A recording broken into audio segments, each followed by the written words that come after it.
Welcome to DTV news. ముందుగా bulletin లో headlines. Amit షాను చూస్తే ఊసరవెల్లి సైతం సిగ్గుపడుతుంది. జగన్ పాలనలో కళ్ళు మూసుకున్నారా మీరు? అమిత్ షాకు వైఎస్ షర్మిల సూటి ప్రశ్న. తెలంగాణ ఆగిన ఆరోగ్యశ్రీ వైద్య సేవలు, ఇబ్బందులు పడుతున్న సామాన్య ప్రజలు. దావోస్ కి చేరుకున్న సీఎం చంద్రబాబు, ఘనంగా స్వాగతం పలికిన తెలుగు ప్రజలు. హైదరాబాద్ మెట్రోలో గుండెను తరలించిన డాక్టర్లు, 13 కిలోమీటర్లను 13 నిమిషాలలో చేరుకున్న వైద్య బృందం. కేంద్ర హోంమంత్రి అమిత్ షా వ్యాఖ్యలు చూస్తుంటే ఊసరవెల్లి సైతం సిగ్గుపడుతుందని. వైసీపీ పాలన ఓ విపత్తు అయితే 5 ఏళ్లలో విధ్వంసం జరుగుతుంటే ఢిల్లీలో కూర్చొని వేడుక చూసారా అంటూ ప్రశ్నించారు ఏపీసీసీ అధ్యక్షురాలు వైఎస్ షర్మిల. ఆ 5 ఏళ్లు కేంద్రంలో ఉన్నది మీరే కదా. రివర్స్ టెండరింగ్ పేరుతో పోలవరం పనులను ఆపితే ఒక్కనాడైనా అడిగారా? రాజధాని లేని రాష్ట్రంగా 5 ఏళ్లు పాలన చేస్తుంటే కేంద్రానికి కనిపించలేదా?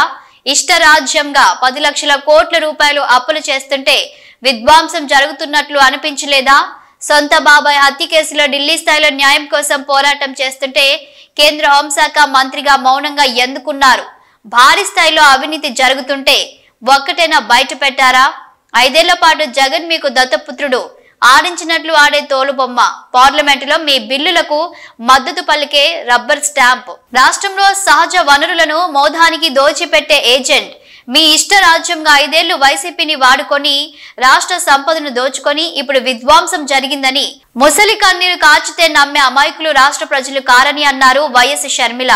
కాంగ్రెస్ పార్టీ హెడ్ క్వార్టర్స్ ఇక్కడ న్యూఢిల్లీలో ఇనాగరేట్ చేయడం జరిగింది. దీనికి నామకరణం ఇందిరా భవన్ అని చేయడం జరిగింది. ఈ కార్యక్రమంలో ఈరోజు నేను భాగం అవ్వడం చాలా సంతోషకరం. ఈ building Congress party head quarters గా ఇప్పటి నుంచి నిలవబోతుంది. ఇది ఒక బిల్డింగ్ మాత్రమే కాదు, ఇటుకలతో కట్టింది కాదు అని ఈ బిల్డింగ్ లోపల చూస్తే ఎవరికైనా అర్థమవుతుంది. దీని లోపల కాంగ్రెస్ లెగసీని అంతా ఎంత వివరంగా దృశ్యాలతో చూపించగలరో అద్భుతంగా అందంగా చేయటం జరిగింది. అంత అద్భుతంగా చరిత్రనంతా, కాంగ్రెస్ పార్టీ చరిత్రనంతా దీంట్లో పొందుపరచడం జరిగింది. అసలు లోపల భాగం చూస్తే దేశ స్వతంత్రం దగ్గర నుంచి, స్వాతంత్ర పోరాటం దగ్గర నుంచి, భారతదేశ పునాదులు వేయడం దగ్గర నుంచి ఇప్పటి వరకు కాంగ్రెస్ పార్టీ నాయకులు ఎంత వారి శ్రమను, వారి రక్తాన్ని ధారపోసారో, ఎంతమంది ప్రాణ త్యాగాలు చేశారో, ఎంతమంది కాంగ్రెస్ యోధులు, కార్యకర్తలు అన్ని త్యాగాలు చేస్తే ఈ దేశానికి స్వతంత్రం వచ్చిందో, ఆ తర్వాత కూడా మన దేశానికి పునాదులు వేసి రాజ్యాంగాన్ని నిర్మించి ప్రపంచంలోనే అతిపెద్ద డెమోక్రటిక్ నేషన్ గా ఈరోజు భారతదేశం నిలబడింది అంటే దీనికి అంతటికీ కారణం కాంగ్రెస్ పార్టీ. ఆ చరిత్రనంతా లోపల గోడల మీద చూపించడం జరిగింది. చాలా సంతోషం. కంగ్రాచులేషన్స్. ప్రతి కాంగ్రెస్ కార్యకర్తకే కాదు, దేశంలోని ప్రతి పౌరునికి కూడా ఇది గర్వకారణం. ఈ సందర్భంగా ఒక మాట చెప్పాలనుకుంటున్నాం. నిన్న ఆర్ఎస్ఎస్ ముఖ్య నేత ఒక వ్యాఖ్య చేయడం జరిగింది. భారతదేశానికి స్వతంత్రం 1947 లో రాలేదు, నిజమైన స్వతంత్రం రామ్ మందిర్ కడితే అప్పుడు వచ్చింది అని ఒక ఆర్ఎస్ఎస్ ముఖ్య నాయకుడు నిన్ననే ఈ వ్యాఖ్య చేయడం జరిగింది. అసలు దేశ ప్రజలంతా ఆలోచన చేయాలి, ఈ మాటలను గమనించాలి. ఇవి దేశ ద్రోహ మాటలు కాదా? వీళ్ళు అధికారంలో ఉన్న వాళ్ళలాగా మాట్లాడుతున్నారా? వీళ్ళు టెర్రరిస్ట్ లాగా మాట్లాడటం లేదా? వీళ్ళ వ్యవహారం టెర్రరిస్ట్ లాగా లేదా? మన దేశానికి స్వతంత్రమే రాలేదని 1947 లో లాంటి వ్యాఖ్యలు చేస్తున్నారు. రామ్ మందిర్ కట్టినప్పుడే స్వతంత్రం వచ్చింది అని మాట్లాడుతున్నారంటే వీళ్ళ విజ్ఞత, వీళ్ళ ఆలోచన తీరు ఎలా ఉందో ప్రజలు గమనించాలి. నిజంగానే ఆర్ఎస్ఎస్ గాని, బీజేపీ వాళ్ళు గాని స్వాతంత్రం కోసం పోరాటం చేసింది లేదు. కాబట్టి వీళ్లకు స్వతంత్రం 1947 లో వచ్చింది అంటే నిజంగానే వీళ్ళకు ఆశ్చర్యం కలగడం సహజమే అనిపిస్తుంది. వీళ్ళు ప్రాణ త్యాగాలు చేయలేదు, వీళ్ళు స్వాతంత్రం కోసం వాళ్ళ రక్తం పెట్టలేదు, వీళ్ళ శ్రమ లేదు, ఏది లేకుండానే మనకు స్వాతంత్రం, భారతదేశానికి స్వాతంత్రం వచ్చిందని వీళ్ళకి ఏడుపా? నిజంగానే వీళ్ళు అధికారంలోకి వస్తేనే స్వాతంత్రం వచ్చింది అని మాట్లాడుతున్నారు అంటే ఇది టెర్రరిస్ట్ భాష కాకపోతే ఏమిటి అని అడుగుతున్నాం. మళ్ళీ చెప్తున్నాం, ఒక్క కాంగ్రెస్ పార్టీ మాత్రమే ఈ దేశానికి స్వాతంత్రం కోసం పోరాటం చేయడమే కాదు, రాజ్యాంగాన్ని నిర్మించడమే కాదు, పునాదులు వేయటమే కాదు, ఈ రోజు వరకు కూడా ఇన్ని భిన్న మతాలు, కులాలు, భాషలు, ప్రాంతాలు ఉన్న దేశాన్ని ఏకంగా ఉంచుతున్న, రాజ్యాంగాన్ని కోసం కొట్లాడుతున్న ఏకైక పార్టీ ఈ ఈరోజు కాంగ్రెస్ పార్టీ మన బిడ్డల ఎంప్లాయ్మెంట్ కోసం అయితేనేమి, మెహంగాయి కోసం అయితేనేమి, మన దేశంలో ప్రేమను, సోదర భావాన్ని నిలబెట్టడం కోసం అయితేనేమి ఈరోజు కొట్లాడుతున్న ఏకైక నాయకుడు రాహుల్ గాంధీ గారు. అలాంటి పార్టీలో నేను భాగమైనందుకు చాలా గర్వకారణం. ఈరోజు మరి ముఖ్యంగా ఈ కాంగ్రెస్ పార్టీ హెడ్ క్వార్టర్స్ ఈరోజు ప్రారంభం చేశారు. అందుకు ప్రతి కాంగ్రెస్ కార్యకర్తకి కూడా మనస్ఫూర్తిగా కంగ్రాచ్యులేషన్స్. తెలంగాణ వ్యాప్తంగా ఆరోగ్యశ్రీ సేవలు నిలుపుదల చేశారు. ప్రభుత్వం వెంటనే తమ బకాయిలను విడుదల చేయాలని కోరుతూ ప్రైవేట్ ఆసుపత్రుల యాజమాన్యం ఈ నిర్ణయం తీసుకుంది. దీంతో రాష్ట్ర వ్యాప్తంగా ఇబ్బందులు పడుతున్నారు ప్రజలు. ఆసుపత్రులకు ప్రభుత్వం ఆరోగ్యశ్రీ సేవల బకాయిలు ఇంకా విడుదల చేయకపోవడంతో ఆసుపత్రుల యాజమాన్యం సేవలను నిలిపివేస్తున్నట్టు ప్రకటించింది.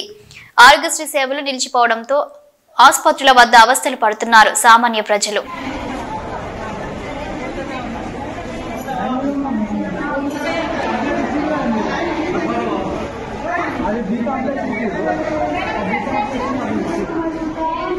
ఎల్బీ నగర్ కామినేని ఆసుపత్రి నుంచి లగడికపుల్ గ్లోబల్ ఆసుపత్రికి మెట్రో రైల్లో గుండెను తరలించారు వైద్యులు. ఇందుకోసం గ్రీన్ కారిడార్ ఏర్పాటు చేశారు మెట్రో అధికారులు. 13 కిలోమీటర్ల దూరాన్ని 13 నిమిషాల చేరుకుని రోగికి ఆ గుండెను అమర్చారు డాక్టర్లు.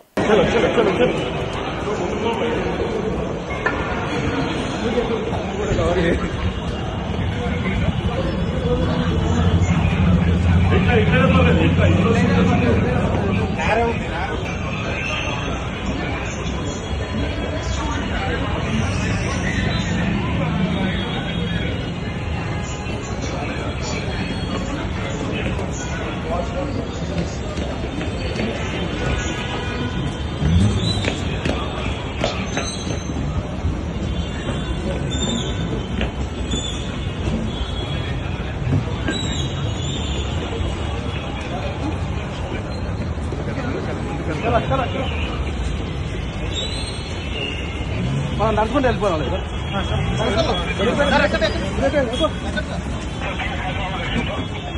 చాలా ఫ్రీగా ఉంది.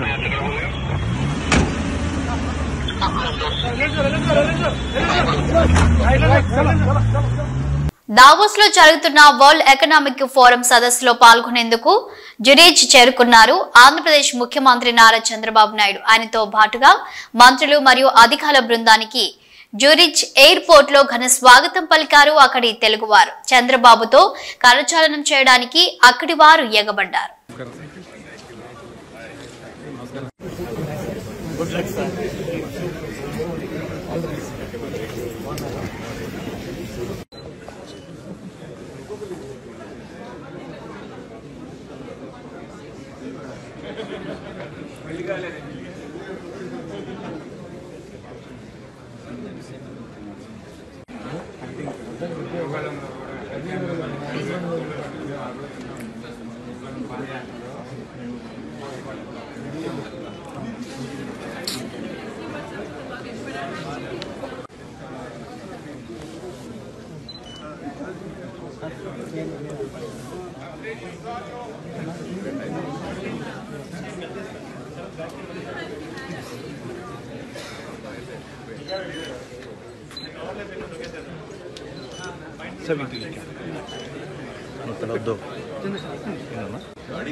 శ్రీకాళహస్తి ఆలయంలో శ్రీ మృత్యుంజయ స్వామికి విశేష అభిషేక పూజలు శాస్త్రోక్తంగా నిర్వహించారు.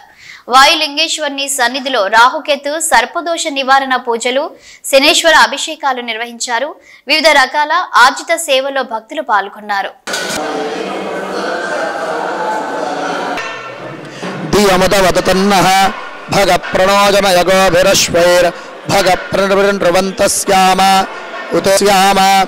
భగయేవ భగవాగుమస్తు దేవ స్థేన వయం భగవంతస్యామ తంత్వా భగ సర్భాగమగ్నేదంగురు మామగ్నే భాగినం గురు భాగ్యవజ్రసాయక సావోజ పుష్యతి విశ్వానానిషగ్ సాఖ్యామదా సమా జాతవేదాః మన్యుం విషా త్వయామన్యోషో అగ్నిరూపాః అగ్నిరూపమన్యోన్వారో రుద్రే వసీవశం నయశయాగత్వం యో మన్యో అధివాభావేహ ప్రియంతే నామా సౌరే గుణీమసి విద్మాతముత్సయ్యతా బభూత ఆభూయేద్యేదుమహాధనస్య పురోహోత సంసృజి సంసృష్టంధనాం త్రావత్పరా జితాసో అపనిలాయంత ధన్వానాకా ధన్వానాజుంజాయ మధన్నాయ విద్మహే కన్యాకుమారి ధీమహి తన్నోరేభ్యో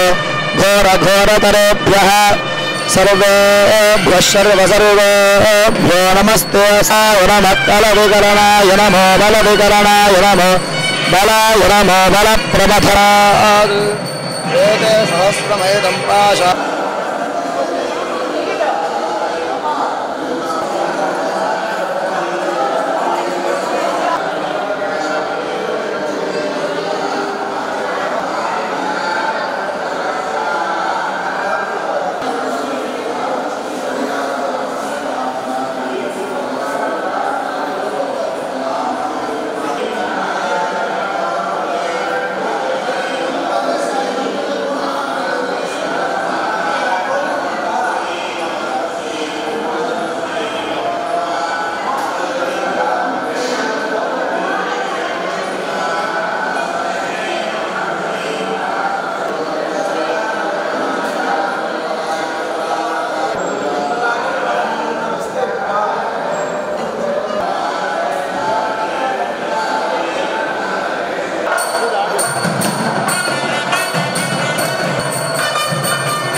గుంటూరు జిల్లాలో కొకైన్ కలకలం రేపింది.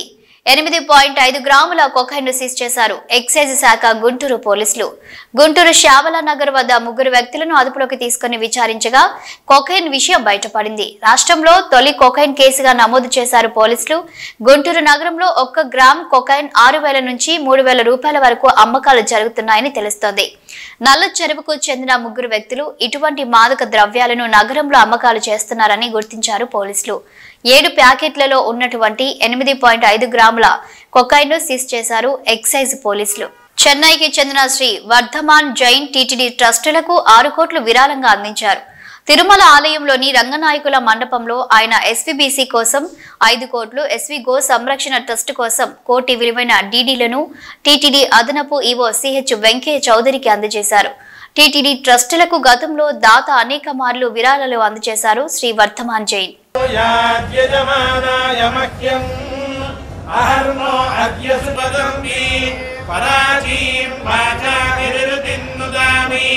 శివం ప్రజాయై నమస్తు మహ్యం దివ్యా ఆపయసా సంభూమషాఢాదు భక్షయంతి నామపశ్యద్గుస్యోనాథమంతురాబ్జే భాగ్యలక్ష్మీ కరతలకమలే సర్వదానలక్ష్మీ దోర్దల్దే వీరలక్ష్మీ హృదయదరసిజే భూతకారుణ్యీ సర్వసామ్రాజ్యలక్ష్మీ ప్రసన్న వెంకటేశ్వర ప్రసాద సిద్ధిరస్తు.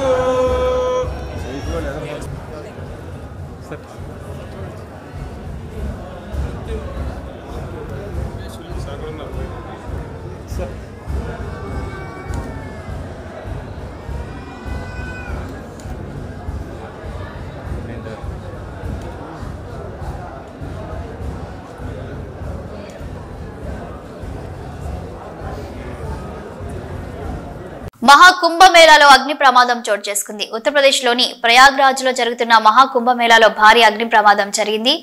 సెక్టర్ 5లోని భక్తుల శిబిరంలో సిలిండర్ పేలడంతో పెద్ద ఎత్తున మంటలు చెలరేగాయి. ఈ ప్రమాదంలో దాదాపుగా 30 టెంట్లు అగ్నికి ఆహుతయ్యాయి. ఒక్కసారిగా సిలిండర్ పేలడంతో భయంతో పరుగులు తీశారు భక్తులు. అగ్నిమాపక సిబ్బంది మంటలను అదుపు చేస్తున్నారు. నాగర్ కర్నూలు జిల్లా నల్లమల అభయారణ్యంలో టైగర్ సఫారీ పర్యాటకులను కనువిందు చేసింది. పెద్ద పులి ధీమాగా నడుచుకుంటూ వెళ్తున్న పులిని వీడియోలో బంధించిన పర్యాటకులు ఆనందం పొందారు. అభయారణ్యంలో క్రమక్రమంగా పెద్ద పులుల సంఖ్య పెరుగుతూ వస్తుంది.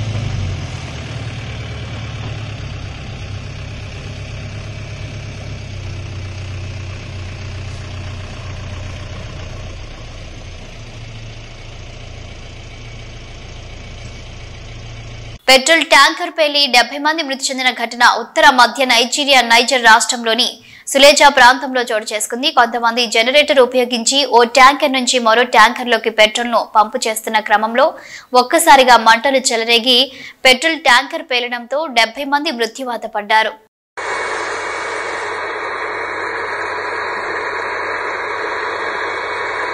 చాలా కాలంగా నిర్లక్ష్యానికి గురైన హుస్నాబాద్ నియోజకవర్గ గ్రామీణ ప్రాంతాలను ముఖ్యమంత్రి మంత్రుల సహకారంతో ఈ ప్రాంతాన్ని అన్ని రంగాల్లో అభివృద్ధి చేస్తున్నామని తెలిపారు మంత్రి పొన్నం ప్రభాకర్. సిద్దిపేట జిల్లా అక్కన్నపేట మండలంలో పలు అభివృద్ధి పనులకు శంకుస్థాపన చేశారు. ఈ సందర్భంగా మంత్రి మాట్లాడుతూ గ్రామీణ ప్రాంతాల్లో ముఖ్యంగా లంబాడి తండాలలో రోడ్లు, మౌలిక వసతులను మెరుగుపరుస్తున్నామన్నారు.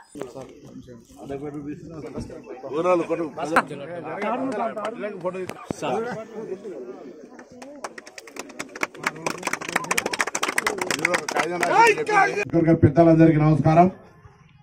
ఈరోజు గండిపల్లి నుంచి వయా డేకే నాయక్ తండా, శ్రీరామ్ తండా వరకు 1,54,00,000 రూపాయలతోటి మనం రోడ్డు ఫౌండేషన్ వేసుకోవడం జరిగింది. దీంతో పాటుగా ఇప్పటికే కొన్ని తండాలకు 5-10 లక్షల రూపాయలతోటి అట్లా పనులు జరుగుతూ ఉన్నాయి.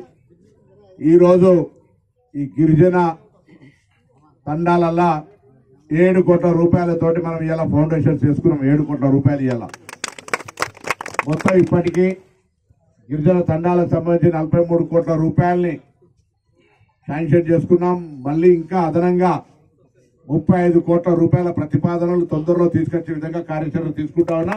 అందులో మీకు చెప్పిన రోడ్లన్నీ ఉంటాయి. ఇంకా ఇవి కాక గ్రామ పంచాయతీలు కానీ లేదా మీకు సంబంధించినటువంటి కొన్ని పథకాలు కానీ, మీకు హుస్నాబాద్ కేంద్రంలో సేవాలాల్ భవన్ కానీ దాన్ని కూడా 45 లక్షల రూపాయలు ఇచ్చినాం. రోడ్డు కొరకు 10 లక్షల సపరేట్ ఇచ్చినాం. ఈ విధంగా ప్రత్యేకించి అక్కన్నపేట మండలంలో ఉన్నటువంటి ప్రతి తండాకు రోడ్డు కనెక్టివిటీ కానీ, త్రాగునీరు కానీ అన్ని రకాల సౌకర్యాలు కల్పించేటువంటి ఒక ప్రయత్నం చేస్తున్నాం. ఇలా పొద్దున్నే బంజారాహిల్స్ తండా, సేవాలాల్ తండా, సేవాలాల్ మహారాజ్ నాయక్ తండా అక్కడ దాదాపు 1,30,00,000 రూపాయలతోటి లక్షల లీటర్ల ట్యాంకులు కట్టి నీటి సరఫరా ప్రారంభం చేసుకున్నాం. శంకుస్థాపన కాదు, ఫౌండేషన్ ఏడాది కింద అయింది. ఇలా కంప్లీట్ అయినాయి. వాళ్ళకి నీళ్ళకి నల్లాలు ఇప్పించినాం. అట్లా ఎక్కడెక్కడ కార్యక్రమాలు ఉన్నాయో అన్ని రకాల మొత్తం నియోజకవర్గంలో త్రాగునీటి సమస్య అనేది లేకుండా రోడ్లకు సంబంధించి కూడా వీలైనంత అధికారులు కూడా సహకరిస్తా ఉన్నారు. నేను కాంట్రాక్టర్లందరూ కూడా విజ్ఞప్తి చేసినా కొద్దిగా పైసల రూపాయి అటు ఇటు అయినా ఆలస్యమైనా పనులు చేయమని చెప్పినా తప్పకుండా వాళ్ళందరూ కూడా మరి కార్యక్రమాలన్నీ కొనసాగిస్తే ఈ ప్రాంతం అంతా కూడా గతంలో కొద్దిగా నిర్లక్ష్యము వెనకబడ్డది. ఇప్పుడు భవిష్యత్తులో అన్ని చేస్తాం. ఇక్కడ వాళ్ళు ఎన్నికల ముందు గండిపల్లి హైట్ పెంచొద్దన్నారు. ఎల్లుండి మీటింగ్ ఉంది. గౌరవెల్లి గండిపల్లి 2 అన్నదమ్ములాగా జాయింట్ ప్రాజెక్ట్స్ రెండింటి ద్వారా ఆ రెండింటి కింద ఉన్న ఏరియాకు సాగునీరిచ్చే బాధ్యత నాది. సిద్దిపేట జిల్లాలో ప్రముఖ పుణ్యక్షేత్రమైన కొమరవెల్లి శ్రీ మల్లికార్జున స్వామి జాతర బ్రహ్మోత్సవాలు ప్రారంభం సందర్భంగా హైదరాబాద్ యాదవులు పెద్దపట్నం అగ్రిగుండాల ప్రవేశ కార్యక్రమం నిర్వహించారు. ఆలయ ఆవరణలోని తోటబావి వద్ద నిర్వహించిన ఈ కార్యక్రమానికి విచ్చేసే భక్తులకు కావలసిన సకల ఏర్పాట్లు చేశారు ఆలయ అధికారులు. సంక్రాంతి పండుగ అనంతరం ప్రారంభమయ్యే ఈ యొక్క జాతర ఉగాది పండుగ వరకు కొనసాగనుంది. కాగా రాష్ట్ర నలుమూలల నుండే కాకుండా ఇతర రాష్ట్రాల నుండి కూడా భక్తులు లక్షలాదిగా తరలివచ్చి మల్లికార్జున స్వామి దర్శనం చేసుకునున్నారు. జాతర పూర్తయ్యే వరకు విచ్చేసే భక్తులకు అసౌకర్యాలు కలగకుండా సకల ఏర్పాట్లు చేయనున్నారు ఆలయ అధికారులు. అదేవిధంగా సిద్దిపేట సిపి అనురాధ ఆదేశాల మేరకు హుస్నాబాద్ ఏసీపీ వాసాల సతీష్ ఆధ్వర్యంలో చేర్యాల సిఐ ఎల్ శ్రీను నేతృత్వంలో పోలీసులు పటిష్ట బందోబస్తు నిర్వహిస్తున్నారు.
ప్రభుత్వం ప్రతిష్టాత్మకంగా అమలు చేయనున్న ప్రజా సంక్షేమ పథకాలు అర్హులైన వారికి అందే విధంగా పకడ్బందీగా సర్వేను చేపట్టాలని జిల్లా కలెక్టర్ డాక్టర్ సత్య శారద అధికారులను ఆదేశించారు. వరంగల్ జిల్లా దుగ్గొండి మండలం తిమ్మంపేట గ్రామంలో తెలంగాణ ప్రభుత్వం చేపట్టిన రైతు భరోసా రేషన్ కార్డుల సర్వేను క్షేత్రస్థాయిలో సర్వే బృందాల పనితీరును తనిఖీ చేసి పలు సూచనలు చేశారు. అర్హత కలిగిన లబ్ధిదారులను ఎంపిక చేసే క్రమంలో సర్వేలో ఎలాంటి తప్పులు లేకుండా బాధ్యతతో పారదర్శకంగా నిర్వహించాలని ఆదేశించారు.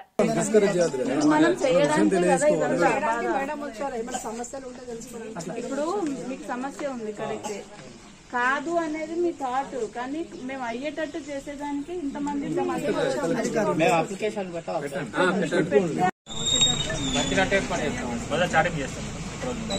అందరి దగ్గర ఇప్పుడు వీళ్ళు ఏవైతే అన్ని ఎంక్వైరీ చేస్తున్నారో అవన్నీ చదువుతారు. చదివినంత మాత్రాన దాని అర్థం రేషన్ కార్డ్స్ ఆల్రెడీ ఈ జిల్లాకి 2.66 lakhs ఆల్రెడీ ఉంది.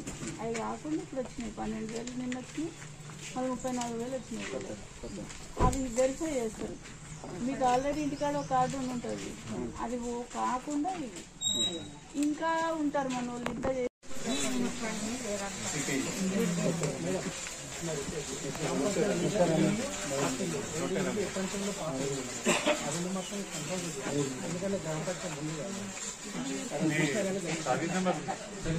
అంటే మీరు గ్రామ సభ జరిగినప్పుడు అందరూ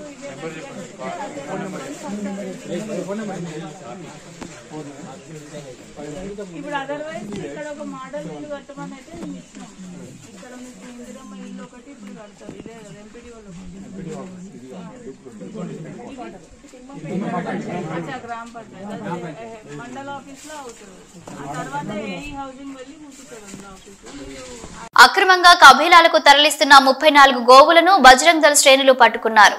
సిద్దిపేట నుంచి హైదరాబాద్ కి వీటిని తరలిస్తున్న సమయంలో పట్టుకున్నామని బజరంగ్ దళ్ శ్రీకాంత్ తెలిపారు. వైద్య పరీక్షల అనంతరం 34 గోవులను గోశాలకు తరలించనున్నట్లుగా పేర్కొన్నారు. గోవులను తరలిస్తున్న వ్యక్తులపై కేసు నమోదు చేసి కఠినంగా శిక్షించాలన్నారు.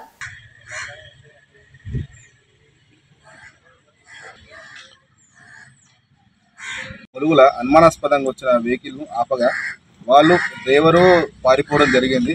34 ఆవులు ఉన్నాయి. ఇలా వాళ్ళపై కఠిన చర్యలు తీసుకోవాలి.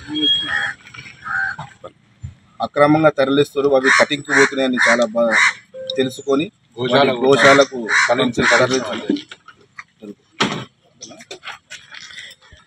వీటిని తరలిస్తున్న వారిపై కఠిన చర్యలు తీసుకోవాలి. కట్టుదిట్టమైన భద్రత ఏర్పాటు చేయాలి, చెక్ పోస్టులు ఏర్పాటు చేయాలి. ఈ గోరక్షణకు సరైన విధంగా ఎన్ని రకాల కేంద్ర రాష్ట్ర ప్రభుత్వాలు ఎన్ని కఠిన చర్యలు తీసుకున్నా కానీ ఇవి ఆగడం లేదు. వీటిపైన చర్యలు తీసుకోవాలని పోలీస్ శాఖ వారిని కోరుతున్నాం. ఇవి bulletin updates. Keep watching news.